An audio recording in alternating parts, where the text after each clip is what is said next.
a lot of times the ideas and stuff you come up with, not all of them are going to be good. Not really a spoiler either. Near the end of the book, there's another speech. And this is another one where I thought it was going to go in a different direction. I thought Patience will give this speech because Marcia got to give the first one, and we got Marcia in some trouble, so she couldn't give the second speech. Patience will give the second speech.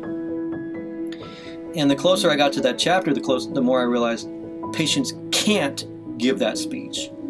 You can't have a main character who isn't proactive, you can't have a main character who doesn't lead to her own victory, you know?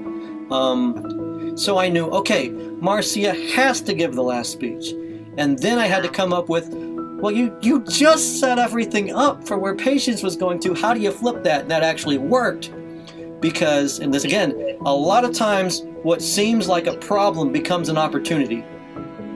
And boy, is that true when you're writing. And I had no idea before I started this. The biggest difference between the first speech and the end speech is the first speech Marcia was prepared for it. The first speech got to plan it out. The first speech she knew she was going up there. And at the end of the book, I throw her in a situation that is the complete opposite. I take away every single crutch that she had. Patience grabs her, says, you got to get up there. You got a minute and a half, go. Right? And what I thought was going to go completely one way, I had to flip it. And now again, I'm taking my main character and I'm putting them in a situation where they are not comfortable. Let's see how they do. Now she does fine. No spoiler there. But to see how she handled it, and the speech reads differently too, right? When you're reading it, and when I wrote it, it's a lot more off the cuff.